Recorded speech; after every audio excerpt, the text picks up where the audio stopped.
Hello friends, book insider पर आप सभी का स्वागत है। आज हम बात करने वाले हैं words that hurt, words that heal by Joseph Telushkin book के बारे में।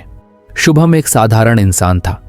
हर दिन की तरह उसने सुबह उठकर अपने कामों को निपटाया और कुछ देर बाद काम से लौटकर घर आ गया। आज उसे काम से जल्दी छुट्टी मिल गई थी, तो उसने सोचा कि कुछ वक्त अपनी पसंद की चीज़ों में बिताया जाए। वो किताबें पढ़ने का बहुत शौकीन था और हमेशा कुछ नया पढ़ने की तलाश में रहता था। आज भी उसकी किताबों की अलमारी में रखी किताबों के बीच उसकी नज़र एक नई किताब पर पड़ी। शब्द जो दुख पहुंचाते हैं, शब्द जो सुधार लाते हैं। ये किताब उसने कुछ समय पहले खरीदी थी, लेकिन कभी पढ़ने का मौका नहीं मिला था। शुभम ने किताब उठाई और सोफे पर बैठकर उसे पढ़ने लगा। पहले पेज पर ही उसने एक बहुत गहरा लेसन पढ़ा, द पावर ऑफ वर्ड्स। इस लेसन में बताया गया था कि कैसे वर्ड्स में एक अद्भुत ताकत होती है। एक ही शब्द किसी का दिल खुश कर सकता है, तो वही शब्द किसी का दिल तोड़ भी सकता है। शुभम को यह पढ़कर लगा जैसे किसी ने उसकी जिंदगी के बारे में बात कर दी हो। दरअसल शुभम को बचपन से ही किसी भी बात को बेझिझक कहने की आदत थी। उसे लगता था कि अगर कोई चीज़ सही है तो उसे साफ साफ बोलना चाहिए, चाहे कोई बुरा माने या नहीं। लेकिन कभी कभी उसकी बातें इतनी हार्श होती थीं कि लोग आहत हो जाते थे। कई बार उसने दोस्तों और परिवार के लोगों से अनजाने में ऐसे शब्द कहे थे जिनसे वो दूर हो गए थे। उसे कभी समझ नहीं आया कि सिर्फ वर्ड्स से किसी का इतना हर्ट होना कैसे पॉसिबल है। लेकिन इस लेसन को पढ़कर शुभम के मन में एक क्यूरियोसिटी जाग उठी। टेलुश्किन ने लिखा था कि वर्ड्स का असर इंसान पर इतना गहरा हो सकता है कि फिजिकल घावों की तरह वो हील नहीं होते। कुछ शब्द मन में हमेशा के लिए घाव छोड़ जाते हैं, जो भले ही बाहर से न दिखें पर अंदर ही अंदर दर्द देते रहते हैं। शुभम सोच में पड़ गया कि क्या वाकई उसकी बातों ने किसी को इस तरह हर्ट किया होगा। इस लेसन में जूइश टीचिंग्स का जिक्र था, जहां क्रूअल वर्ड्स को मर्डर के समान बताया गया था।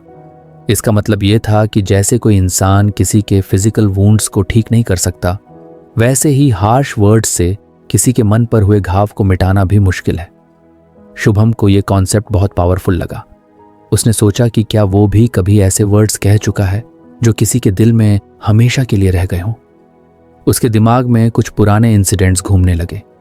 एक बार उसने अपने छोटे भाई को किसी छोटी सी बात पर काफी बुरा भला कह दिया था। उस वक्त उसे लगा था कि वो सही कर रहा है, लेकिन अब सोचने पर उसे समझ आया कि उसके वर्ड्स ने उसके भाई को कितना हर्ट किया होगा। वो समझ गया कि उसके शब्दों ने अपने ही परिवार के किसी इंसान को इमोशनली घायल किया था। उस समय उसे ये रियलाइजेशन नहीं हुई थी कि उसके कहे शब्द किसी के लिए इतना भारी हो सकते हैं। जैसे जैसे वो आगे पढ़ता गया, उसे एहसास होने लगा कि वर्ड्स एक तरह से मैजिक होते हैं। अगर सही वर्ड्स यूज करें तो लोगों के दिल जीत सकते हैं, और अगर गलत वर्ड्स यूज करें तो उन्हीं का दिल तोड़ सकते हैं। टेलुश्किन का ये थॉट कि वर्ड्स से इधर लव और हेट्रेड पैदा हो सकता है, शुभम को सोचने पर मजबूर कर रहा था। उसने सोचा कि अगर वो अपने शब्दों का सही यूज करे तो वो दूसरों की जिंदगी में खुशी ला सकता है। शुभम को ये भी समझ आया कि कभी कभी जो बातें वो मजाक में कह देता था, वो दूसरों के लिए बहुत हर्टफुल होती थी। उसने महसूस किया कि वर्ड्स का मजाक भी सोचे समझे बिना नहीं करना चाहिए, क्योंकि हमारे कहे गए शब्द कभी कभी लोगों के मन में अनजाने में ऐसी फीलिंग्स पैदा कर देते हैं जो लंबे समय तक उनके साथ रह सकती हैं। वो लेसन पढ़ते पढ़ते शुभम के मन में एक नया विचार जन्म लेने लगा। उसने सोचा कि अगर वर्ड्स में इतनी ताकत है तो क्यों ना वो अपने जीवन में ऐसे शब्दों का इस्तेमाल करे जो हीलिंग पावर रखते हों, न कि हर्टफुल हों। उसे लगा कि उसे अपने शब्दों के माध्यम से पॉजिटिविटी फैलानी चाहिए, ताकि लोग उसके साथ इंटरेक्शन में पॉजिटिविटी महसूस करें। शुभम ने यह डिसीजन लिया कि वो अब से अपने वर्ड्स केयरफुली चूज करेगा।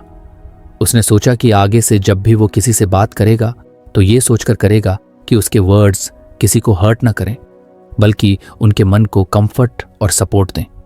वो अपने जीवन में एक नए जर्नी की शुरुआत करने का फैसला कर चुका था, एक ऐसी जर्नी जिसमें वो वर्ड्स के जरिए लोगों के दिलों को हील कर सके, न कि हर्ट। किताब के इस पहले लेसन ने शुभम की सोच में एक बहुत बड़ा बदलाव ला दिया था। वो जान गया था कि उसकी जिंदगी में और भी लेसन्स पढ़ने बाकी हैं, जो उसे और गहरी अंडरस्टैंडिंग देंगे कि वर्ड्स को वाइजली यूज कैसे किया जाए। शुभम का उत्साह बढ़ गया था। किताब का पहला लेसन पढ़ने के बाद उसके मन में क्यूरियोसिटी और भी बढ़ गई थी कि आगे क्या सीखने को मिलेगा। उसने किताब के अगले चैप्टर पर नजर डाली।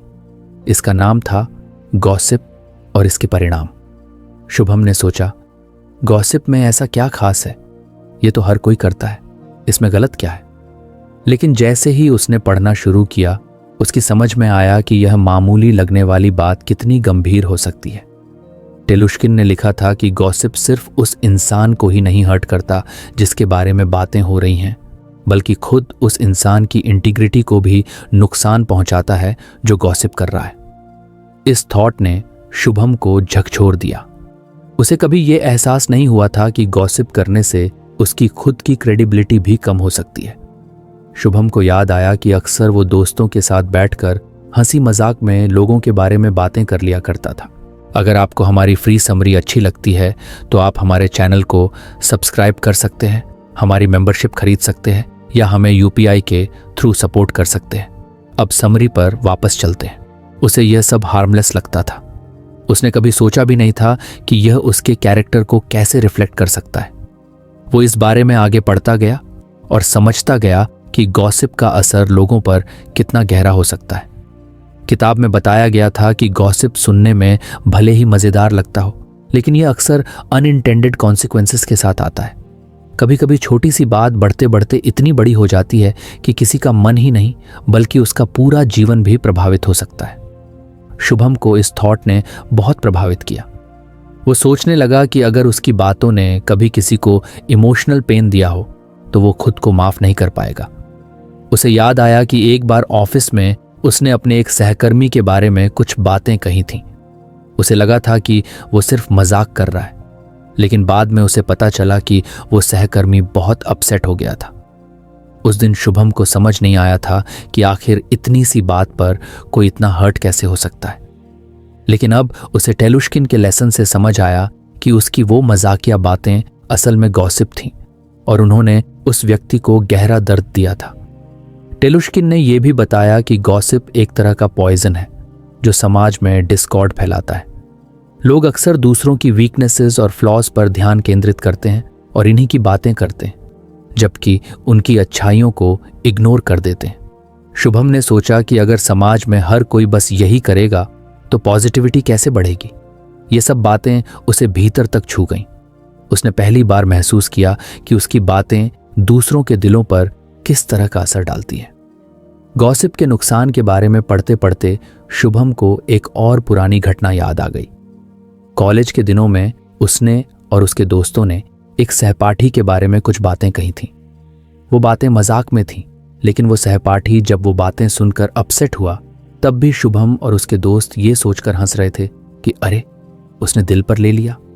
लेकिन आज इस लेसन को पढ़ने के बाद शुभम को लग रहा था कि गलती उसकी ही थी। उसका मजाक असल में गॉसिप था और इसने उस सहपाठी के मन पर गहरी चोट की थी। शुभम को यह भी समझ में आया कि गॉसिप करने का मतलब यह भी होता है कि हम अपने वर्ड्स से दूसरों के प्रति नेगेटिविटी फैला रहे हैं। जब हम दूसरों के फ्लॉज को बढ़ा चढ़ाकर दूसरों के सामने रखते हैं तो हम उनके बारे में गलत परसेप्शन बना रहे होते हैं। ये बात शुभम के लिए आई ओपनिंग थी। उसे लगा कि अगर हर कोई गॉसिपिंग के बजाय पॉजिटिव चीजों पर ध्यान दे तो लोगों के बीच का ट्रस्ट और म्यूचुअल रिस्पेक्ट कितना बढ़ सकता है। टेलुश्किन ने किताब में यह भी लिखा था कि गॉसिप करना असल में कैरेक्टर का वीक साइड दिखाता है। जो इंसान दूसरों के फ्लॉज को बिना सोचे समझे दूसरों के सामने रखता है वो खुद को भी कमजोर दिखाता है। शुभम ने सोचा कि अगर उसे एक अच्छा और रिस्पॉन्सिबल इंसान बनना है तो उसे इस तरह की गॉसिपिंग की आदत को छोड़ना होगा। शुभम ने इस लेसन को दिल से अपनाने का फैसला किया। उसने सोचा कि अब इसे वो अपने वर्ड्स का केयरफुली यूज करेगा ताकि वो किसी को हर्ट ना करें और ना ही किसी के बारे में गलत इंप्रेशन बनाए। उसने खुद से वादा किया कि वो लोगों के बारे में अच्छे थॉट्स ही शेयर करेगा और अगर उसे किसी के फ्लॉज के बारे में पता भी हो तो वो उसे गॉसिप में बदलने की बजाय उस इंसान को रिस्पेक्टफुली समझाने की कोशिश करेगा। शुभम ने इस लेसन से ये भी सीखा कि वर्ड्स का असर सिर्फ सामने वाले इंसान पर ही नहीं बल्कि उसके खुद के कैरेक्टर और वैल्यूज पर भी होता है। शुभम अब तक कई नई बातें सीख चुका था। Words that hurt, words that heal की हर नई लर्निंग ने उसकी सोच में कुछ नया और महत्वपूर्ण जोड़ दिया था। गॉसिप के नुकसान को समझने के बाद शुभम ने किताब का अगला चैप्टर खोला, कंस्ट्रक्टिव कम्युनिकेशन।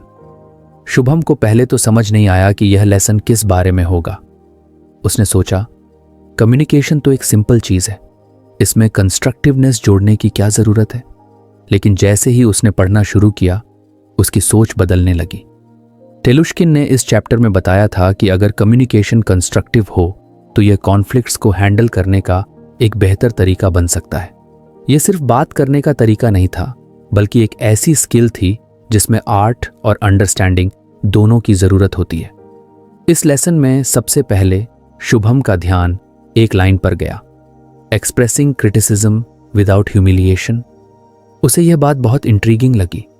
उसने सोचा कि क्या क्रिटिसिज्म और रिस्पेक्ट साथ साथ चल सकते हैं।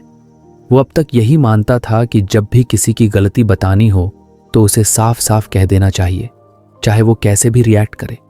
लेकिन टेलुश्किन का यह आइडिया नया था कि हम क्रिटिसिज्म करते हुए भी सामने वाले को ह्यूमिलिएट किए बिना अपनी बात कह सकते हैं। शुभम को एक पुरानी बात याद आ गई। एक बार ऑफिस में उसने अपने एक जूनियर की मिस्टेक पर उसे बहुत सख्ती से डांटा था। उसने बहुत हार्श वर्ड्स का इस्तेमाल किया था और उसे लगा था कि यह सही तरीका है ताकि सामने वाला अपनी गलती को सुधार सके। लेकिन कुछ दिनों बाद उसने नोटिस किया कि वो जूनियर उससे बात करने में हिचकिचाने लगा था। वो पहले की तरह ओपनली बात नहीं करता था। शुभम ने इसे नजरअंदाज कर दिया था, लेकिन अब उसे लगा कि शायद उसकी हार्श क्रिटिसिज्म ने जूनियर के कॉन्फिडेंस को हर्ट कर दिया था। टेलुश्किन ने इस लेसन में बताया कि कंस्ट्रक्टिव कम्युनिकेशन के लिए हमें अपने शब्दों का सोच समझकर इस्तेमाल करना चाहिए। अगर हमें किसी की गलती बतानी है तो हमें ऐसे शब्द चुनने चाहिए जो उस व्यक्ति को सुधार की ओर मोटिवेट करे, न कि उसे शर्मिंदा महसूस कराएं। शुभम ने इसे बहुत डीपली समझा। उसे एहसास हुआ कि जब हम किसी को क्रिटिसाइज करते हैं तो हमारा टोन और वर्ड्स बहुत मैटर करते हैं। अगर हम किसी को सीधे तौर पर ब्लेम करने की बजाय उसे जेंटली समझाएं तो इससे उस इंसान का सेल्फ रिस्पेक्ट भी बना रहता है और वो हमारी बात को पॉजिटिवली एक्सेप्ट करता है। जैसे जैसे वो आगे बढ़ता गया, उसे पता चला कि फाइटिंग फेयर भी कंस्ट्रक्टिव कम्युनिकेशन का एक महत्वपूर्ण हिस्सा है। टेलुश्किन ने कहा था कि कॉन्फ्लिक्ट्स और डिसएग्रीमेंट्स हर रिश्ते का हिस्सा होते हैं, लेकिन यह जरूरी नहीं कि हर डिसएग्रीमेंट एक लड़ाई में बदल जाए। अगर हम डिसएग्री करते हुए भी रिस्पेक्ट के साथ अपनी बात रखें तो हम एक बेहतर अंडरस्टैंडिंग बना सकते हैं। यह थॉट शुभम को बहुत अच्छा लगा। उसने सोचा कि अक्सर जब भी वो किसी से डिसएग्री करता है तो वो काफी डिफेंसिव हो जाता है। उसकी कोशिश रहती है कि वो सामने वाले को प्रूव कर सके कि वो सही है, लेकिन इस अप्रोच से अक्सर बात बिगड़ जाती थी और रिश्तों में तनाव आ जाता था। शुभम को अपने एक चाइल्डहुड फ्रेंड की याद आई। एक बार किसी छोटी सी बात पर दोनों में डिसएग्रीमेंट हो गया था। उस समय शुभम ने अपनी बात को सही साबित करने के लिए काफी रूड टोन में बात की थी। उसने सोचा था कि उसका दोस्त उसकी बात को समझेगा, लेकिन हुआ उल्टा। वो दोस्त उससे दूर हो गया और वो फ्रेंडशिप धीरे धीरे खत्म हो गई। अब शुभम को एहसास हो रहा था कि अगर उसने उस वक्त कुछ समझदारी दिखाई होती और फेयर तरीके से डिसएग्रीमेंट को हैंडल किया होता तो शायद वो दोस्ती बच जाती। टेलुश्किन ने कंस्ट्रक्टिव कम्युनिकेशन के बारे में कुछ टेक्निक्स भी बताई थी, जैसे अपनी फीलिंग्स को क्लियरली और काल्मली एक्सप्लेन करना और सामने वाले को अपनी बात एक्सप्लेन करने का मौका देना। शुभम को ये टेक्निक्स बहुत प्रैक्टिकल लगी। उसे समझ में आया कि अगर हम काल्म और कंपोज्ड होकर बात करें तो बात करने का पूरा एटमॉस्फेयर बदल जाता है। हमारी काल्मनेस से सामने वाला भी नेचुरली शांत और रिसेप्टिव महसूस करता है। शुभम ने सोचा कि वो इन टेक्निक्स को अपनी लाइफ में अप्लाई करके देखेगा। उसने इमेजिन किया कि अगर किसी दिन उसे ऑफिस में फिर से किसी की मिस्टेक पर बात करनी हो तो वो कैसे बिना हार्श हुए अपनी बात कहेगा। उसने तय किया कि अब वो वर्ड्स का केयरफुली यूज करेगा, जिससे सामने वाला खुद को रिस्पेक्टेड और वैल्यूड महसूस करे। उसे लगा कि इससे ना सिर्फ उसके रिलेशनशिप इंप्रूव होंगे, बल्कि लोग भी उसके साथ ओपनली कम्युनिकेट करने में कंफर्टेबल फील करेंगे। टेलुश्किन ने इस लेसन में एम्फसाइज किया था कि डिसएग्रीमेंट्स और कॉन्फ्लिक्ट से डरने की बजाय उन्हें एक हेल्थी कॉन्वर्जेशन के तौर पर देखें। इस थॉट ने शुभम के माइंडसेट में एक बड़ा बदलाव ला दिया। वो सोचने लगा कि हर डिसएग्रीमेंट को लड़ाई में बदलने की बजाय उसे समझने और सुलझाने के एक मौके के तौर पर देखा जाए। ऐसा करने से न सिर्फ समस्याएं हल होंगी बल्कि रिश्ते भी मजबूत होंगे। इस लेसन ने शुभम को यह सिखाया कि कंस्ट्रक्टिव कम्युनिकेशन सिर्फ बात करने का तरीका नहीं बल्कि एक रिस्पॉन्सिबिलिटी है। शुभम अब तक किताब के कई गहरे और इंसाइटफुल लेसन्स सीख चुका था। हर लेसन के साथ उसकी सोच में नया बदलाव आ रहा था। जब उसने अगले चैप्टर का टाइटल देखा, द इम्पॉर्टेंस ऑफ काइंडनेस, तो उसके चेहरे पर हल्की सी मुस्कान आ गई। काइंडनेस एक ऐसा टॉपिक था जिस पर उसने कभी ज्यादा ध्यान नहीं दिया था। उसे लगता था कि जिंदगी में प्रैक्टिकल होना चाहिए और जो चीज सही लगे वो बोलनी चाहिए। लेकिन जैसे ही उसने पढ़ना शुरू किया, उसे पता चला कि काइंडनेस किसी भी इंटरैक्शन का सबसे एसेंशियल हिस्सा है। टेलुश्किन ने इस लेसन में समझाया था कि काइंडनेस का मतलब सिर्फ दूसरों के साथ अच्छा बर्ताव करना नहीं बल्कि अपने वर्ड्स को कॉन्शियसली चूज करना भी है। उन्होंने कहा कि अगर हम अपने वर्ड्स में एनकरेजमेंट, लव और ग्रैटिट्यूड का इस्तेमाल करें तो हम दूसरों की जिंदगी में पॉजिटिविटी ला सकते हैं। शुभम के लिए यह थॉट बहुत नया था। उसे कभी यह एहसास नहीं हुआ था कि शब्दों के जरिए काइंडनेस भी जताई जा सकती है। उसने सोचा कि क्या उसने कभी कॉन्शियस काइंडनेस का इस्तेमाल अपने वर्ड्स में किया है। शुभम को अपनी माँ की याद आई। उसकी माँ हमेशा उसके लिए दुआएं करती रहती थी और हर बात में उसे इनकरेज करती थी। कभी अगर वो किसी चीज में फेल भी हो जाता तो माँ के वर्ड्स हमेशा उसे अपलिफ्ट करते थे। वो हमेशा कहती, कोई बात नहीं बेटा, तुम कोशिश करो, भगवान पर भरोसा रखो। माँ की काइंडनेस ने उसकी जिंदगी में एक बहुत पॉजिटिव असर डाला था। उसने सोचा, काश मैं भी अपनी माँ की तरह काइंडनेस को अपनी कॉन्वर्सेशंस का हिस्सा बना सकूं। किताब में टेलुश्किन ने यह भी कहा था कि काइंडनेस का असर सिर्फ दूसरों पर ही नहीं बल्कि हमारे खुद के मेंटल वेलबीइंग पर भी होता है। जब हम दूसरों के लिए अच्छे शब्दों का इस्तेमाल करते हैं तो उससे हमें भी पॉजिटिविटी मिलती है। शुभम को यह थॉट बहुत इंस्पायरिंग लगा। उसने महसूस किया कि जब हम दूसरों के लिए जेन्युइनली काइंड होते हैं तो ये एक तरह से हमारी खुद की सोल को भी नर्चर करता है। उसे यह समझ में आने लगा था कि काइंडनेस एक छोटी सी चीज नहीं है बल्कि यह हमारे पूरे जीवन में एक पॉजिटिविटी का सोर्स बन सकती है। टेलुश्किन ने एग्जाम्पल के तौर पर इनकरेज करने वाले वर्ड्स का जिक्र किया था। उन्होंने कहा कि छोटी छोटी इनकरेजमेंट्स भी किसी के जीवन में बड़ा बदलाव ला सकती हैं। शुभम को एक ऑफिस का इंसिडेंट याद आ गया। एक बार उसके एक कॉलीग ने एक प्रोजेक्ट में बहुत मेहनत की थी लेकिन उसे उससे उम्मीद के मुताबिक अप्रिशिएशन नहीं मिला। उस कॉलीग ने खुद उसे बताया था कि वो डिसअपॉइंटेड महसूस कर रहा है। शुभम ने तब उसे बस कैजुअली कहा था, चलो अगली बार और अच्छा करना। अब उसे समझ आया कि अगर उसने उस वक्त कुछ काइंडनेस से एनकरेजमेंट के वर्ड्स कहे होते तो शायद उस कॉलीग का मन अपलिफ्ट हो सकता था। उसने इस बात पर ध्यान देना शुरू किया कि कैसे काइंडनेस के छोटे छोटे जेस्चर्स दूसरों के दिन को बना सकते हैं। टेलुश्किन ने बताया था कि वर्ड्स ऑफ ग्रैटिट्यूड भी काइंडनेस का एक इम्पॉर्टेंट एस्पेक्ट है। हम अक्सर अपने आसपास के लोगों की मदद को टेक फॉर ग्रांटेड मान लेते हैं। शुभम को लगा कि वो भी इसी तरह अपनी माँ, अपने दोस्तों और सहकर्मियों की छोटी छोटी मददों को कभी कभी इग्नोर कर देता है। उसने सोचा कि अगर वो सिर्फ धन्यवाद या तुम्हारा बहुत आभार जैसे वर्ड्स का इस्तेमाल करे तो यह दूसरों के लिए कितना वैल्यूएबल हो सकता है। एक और बात जिसने शुभम को डीपली टच किया वो ये थी कि काइंडनेस से हम एक सपोर्टिव एनवायरनमेंट क्रिएट कर सकते हैं। टेलुश्किन का कहना था कि अगर हम दूसरों के लिए सपोर्टिव और काइंड वर्ड्स का यूज करें तो इससे हमारे आसपास के लोग खुद को रिस्पेक्टेड और वैल्यूड महसूस करते हैं। शुभम को लगा कि उसकी टीम में कई बार कुछ लोग अपनी बातें ओपनली नहीं रखते क्योंकि उन्हें डर होता है कि उनकी बातों का मजाक उड़ाया जाएगा। उसने सोचा कि अगर वो अपनी बातों में काइंडनेस और सपोर्ट दिखाए तो शायद लोग उसे एक ऐसे इंसान के तौर पर देखेंगे जिसके साथ वो ओपन होकर बात कर सकते हैं। शुभम ने यह डिसीजन लिया कि अब से वो कॉन्शियसली काइंडनेस को अपनी लाइफ का हिस्सा बनाएगा। उसने सोचा कि अगर वो किसी की तारीफ कर सकता है तो वो ज़रूर करेगा। अगर वो किसी को अपलिफ्ट कर सकता है तो वो एक एनकरेजिंग वर्ड ज़रूर कहेगा। उसने यह भी सोचा कि जो ग्रैटिट्यूड और लव वो अपनी माँ के लिए महसूस करता है उसे अब वर्ड्स में भी व्यक्त करेगा। वो सोचने लगा कि अगर उसने अपनी माँ को एक सिंपल धन्यवाद माँ आप मेरी जिंदगी में हो कह दिया तो उनकी खुशी का ठिकाना नहीं रहेगा। टेलुश्किन ने काइंडनेस के बारे में एक और पॉइंट रखा था, practice kindness even when it's hard. उन्होंने कहा था कि काइंडनेस तब भी दिखानी चाहिए जब हमें सामने वाला व्यक्ति रूड या अनफेयर लगे।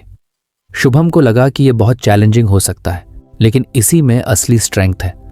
उसने कई बार देखा था कि अगर कोई उससे रूड बात कर दे तो वो भी उसी अंदाज में जवाब देता था। लेकिन अब उसने सोचा कि अगर वो काइंडनेस को हर हाल में प्रैक्टिस कर सकता है तो इससे उसकी पर्सनैलिटी में मैच्योरिटी और पॉजिटिविटी दोनों आएंगी।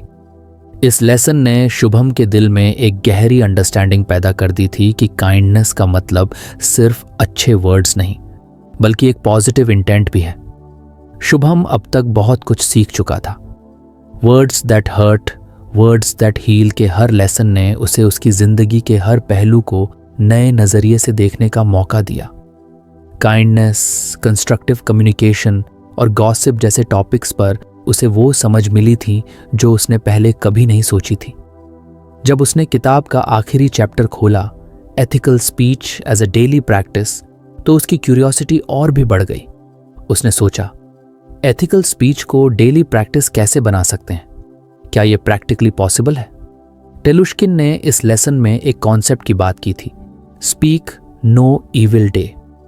ये एक ऐसा दिन होता जिसमें हम अपने सभी वर्ड्स को केयरफुली चूज करते हैं और किसी भी प्रकार की नेगेटिविटी, क्रिटिसिज्म या गॉसिप से खुद को दूर रखते हैं। शुभम को यह थॉट बहुत यूनिक लगा। उसने सोचा कि एक दिन के लिए अपनी स्पीच पर पूरा कंट्रोल करना, बिना कोई नेगेटिव बात बोले रहना वाकई चैलेंजिंग हो सकता है। लेकिन टेलुश्किन का पॉइंट यह था कि अगर हम एक दिन एथिकल स्पीच की प्रैक्टिस कर सकते हैं तो धीरे धीरे इसे अपनी लाइफ का हिस्सा भी बना सकते हैं। शुभम ने इमेजिन किया कि अगर उसका कोई स्पीक नो इविल डे होता तो वो किस तरह से अपना दिन बिताता। उसने सोचा कि हर मॉर्निंग में उसका रूटीन होता है कि वो अपने दोस्तों से कैजुअल बातें करता है और कई बार वो हंसी मजाक में दूसरों की कमियां भी डिस्कस कर लेता है। उसने खुद से पूछा, क्या मैं बिना किसी गॉसिप या मजाक के एक दिन निकाल सकता हूं? उसे लगा कि यह मुश्किल जरूर है लेकिन नामुमकिन नहीं। टेलुश्किन का कहना था कि एथिकल स्पीच सिर्फ एक एब्स्ट्रैक्ट कॉन्सेप्ट नहीं है, ये एक टैंजिबल प्रैक्टिस है जिसे हम डेली अप्लाई कर सकते हैं। शुभम को यह बात बहुत इंस्पायरिंग लगी। उसने सोचा कि अगर एथिकल स्पीच को डेली प्रैक्टिस में लाया जाए तो इससे न सिर्फ दूसरों की जिंदगी में बल्कि उसकी अपनी लाइफ में भी पॉजिटिविटी आएगी। उसे एहसास हुआ कि एथिकल स्पीच का मतलब है हर बार बात करते वक्त इस बात का ध्यान रखना कि हमारी वर्ड्स से किसी को भी कोई हर्ट ना हो और जहां तक हो सके हमारे वर्ड्स दूसरों को अपलिफ्ट करें। टेलुश्किन ने कुछ प्रैक्टिकल टिप्स भी दिए थे कि कैसे एथिकल स्पीच को डेली लाइफ में इनकॉर्पोरेट किया जा सकता है। सबसे पहले उन्होंने कहा कि हमें किसी भी बात को बोलने से पहले पॉज करना चाहिए और सोचना चाहिए कि क्या वो वर्ड्स नेसेसरी और हेल्पफुल है। शुभम ने इसे एक तरह का स्पीच फिल्टर समझा। क्या जो मैं कहने जा रहा हूं वो सच में जरूरी है? क्या इससे किसी को हेल्प मिलेगी या वो सिर्फ समय बर्बाद करेगा? इस पॉज एंड रिफ्लेक्ट टेक्निक ने उसे एक तरीका दिया कि कैसे वो अपनी रोजमर्रा की बातों में एथिकल स्पीच को प्रैक्टिस कर सकता है। टेलुश्किन ने एम्फसाइज किया कि एथिकल स्पीच का मतलब सिर्फ गलत बातें ना बोलना नहीं है बल्कि दूसरों के लिए इनकरेजिंग और पॉजिटिव बातें बोलना भी है। शुभम को यह पॉइंट बहुत इंटरेस्टिंग लगा। उसने सोचा कि अगर हर इंटरेक्शन में वो सिर्फ सही और पॉजिटिव बातें बोलने पर फोकस करे तो इससे उसके आसपास का एनवायरनमेंट कितना पीसफुल और हैप्पी हो जाएगा। उसने खुद से वादा किया कि अब वो अपने ऑफिस, घर और दोस्तों के बीच बातचीत करते वक्त कॉन्शियसली पॉजिटिविटी फैलाने का प्रयास करेगा। शुभम को याद आया कि एक बार ऑफिस में एक डिसएग्रीमेंट हुआ था जिसमें वो खुद भी इन्वॉल्व था। उस वक्त उसने अपने एक कॉलीग को कुछ हार्श वर्ड्स में जवाब दिया था और बात बहुत बढ़ गई थी। अगर उस वक्त उसने एथिकल स्पीच का प्रैक्टिस किया होता और कुछ काल्मली रिएक्ट किया होता तो शायद वो सिचुएशन इतनी टेंस नहीं होती। उसे समझ आया कि एथिकल स्पीच सिर्फ दूसरों को बेनिफिट नहीं करती, बल्कि ये हमारे खुद के इमोशंस को भी बैलेंस्ड रखती है। टेलुश्किन ने एथिकल स्पीच को प्रैक्टिस करने का एक और तरीका बताया, डेली रिमाइंडर्स। उन्होंने कहा कि अगर हम एथिकल स्पीच को डेली प्रैक्टिस बनाना चाहते हैं तो हमें इसे याद रखने के लिए कुछ रिमाइंडर्स सेट करने चाहिए। शुभम ने सोचा कि वो अपने फ़ोन में एक डेली रिमाइंडर सेट करेगा जो उसे हर सुबह याद दिलाएगा कि आज उसे एथिकल स्पीच प्रैक्टिस करनी है।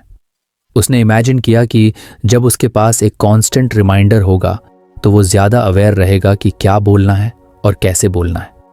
टेलुश्किन का एक और इंटरेस्टिंग पॉइंट ये था कि एथिकल स्पीच से हमारी पर्सनल रिलेशनशिप्स भी बेहतर हो सकती हैं।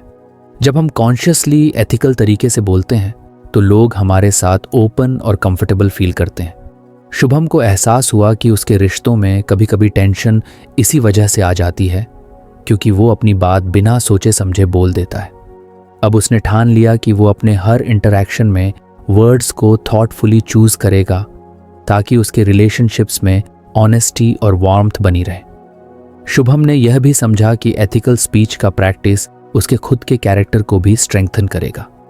जब हम अपने वर्ड्स को एथिकल रखते हैं तो इससे हमारा सेल्फ डिसिप्लिन बढ़ता है और हम ज़्यादा रिस्पॉन्सिबल फील करते हैं। उसने महसूस किया कि एथिकल स्पीच एक हैबिट नहीं बल्कि एक एंटायर लाइफस्टाइल का हिस्सा बन सकती है। इस थॉट ने उसे डीपली टच किया क्योंकि अब वो अपने लाइफ में ऐसी ही पॉजिटिविटी और बैलेंस चाहता था। किताब के इस आखिरी लेसन ने शुभम के माइंड में एथिकल स्पीच की इंपॉर्टेंस को रीइंफोर्स किया। उसने इस थॉट के साथ किताब को बंद किया कि अब वो अपनी डेली लाइफ में एथिकल स्पीच को कॉन्शियसली प्रैक्टिस करेगा।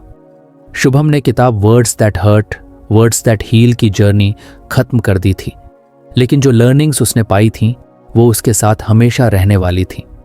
हर चैप्टर ने उसे न सिर्फ उसके शब्दों की ताकत का एहसास करवाया बल्कि उसे ये भी सिखाया कि उसकी बातचीत में पॉजिटिविटी और काइंडनेस कैसे लाई जा सकती है।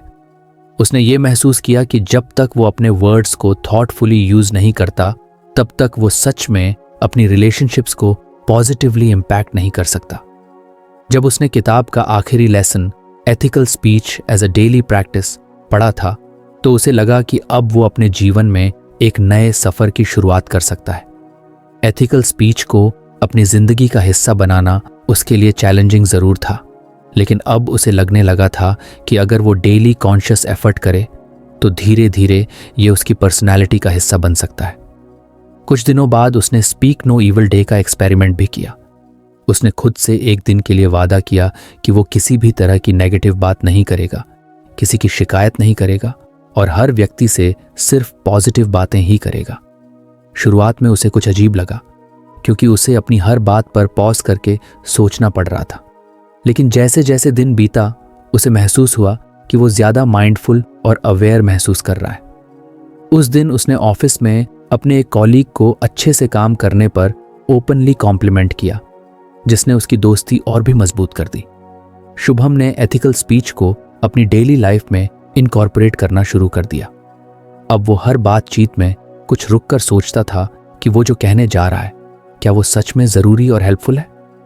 उसने धीरे धीरे हार्श वर्ड्स से दूरी बनानी शुरू कर दी और लोगों की मदद करने वाले वर्ड्स पर फोकस किया। उसने देखा कि इससे ना सिर्फ उसके आसपास के लोग खुश रहते हैं बल्कि वो खुद भी ज़्यादा पॉजिटिव और पीसफुल महसूस करने लगा है। कुछ हफ्तों बाद उसने गौर किया कि उसके दोस्तों और सहकर्मियों का एटीट्यूड भी उसके प्रति बदल गया था।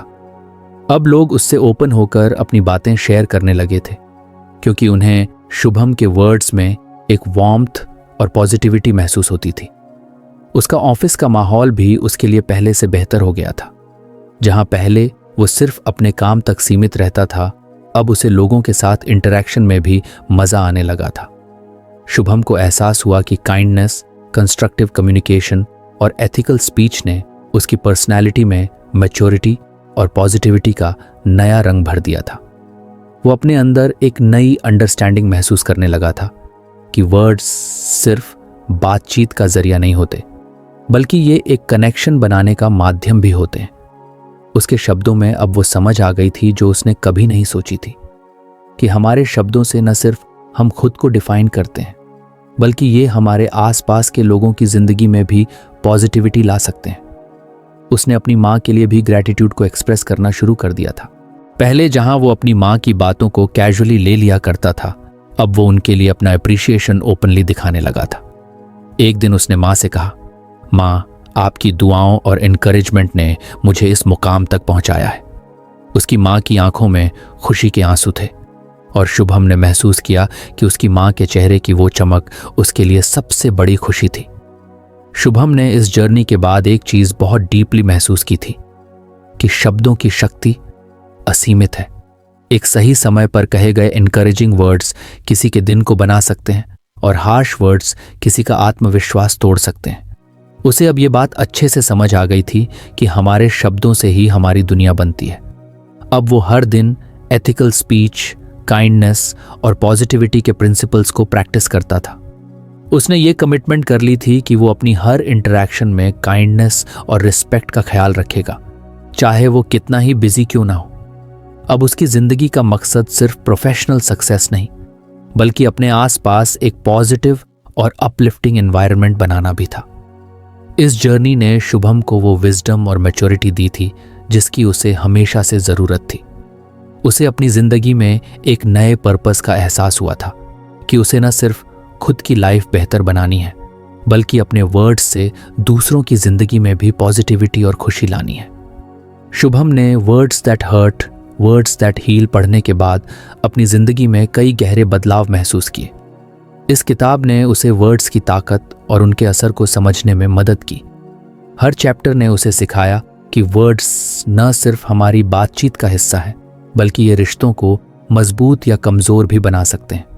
पहला lesson, the power of words, ने शुभम को समझाया कि शब्द अपलिफ्टिंग भी हो सकते हैं और डीपली हर्टफुल भी।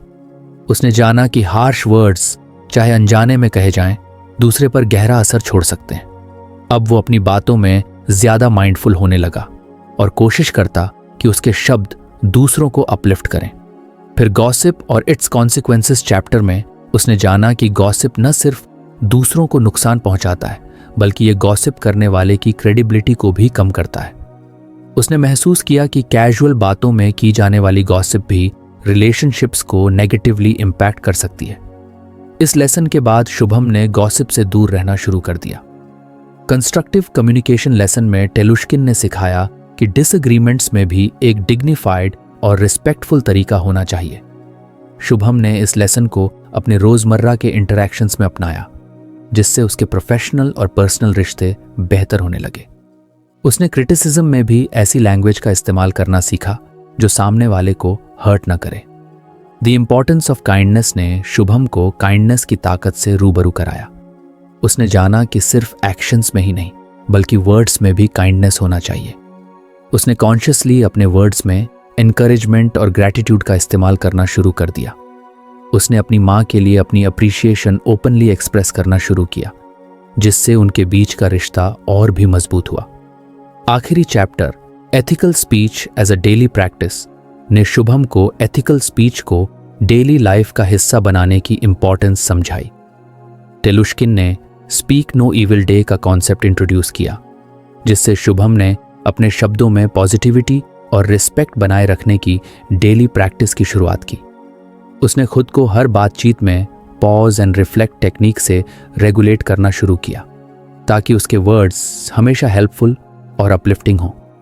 इन लर्निंग्स के बाद शुभम की पर्सनैलिटी में मैच्योरिटी और पॉजिटिविटी का एक नया रंग भर गया था।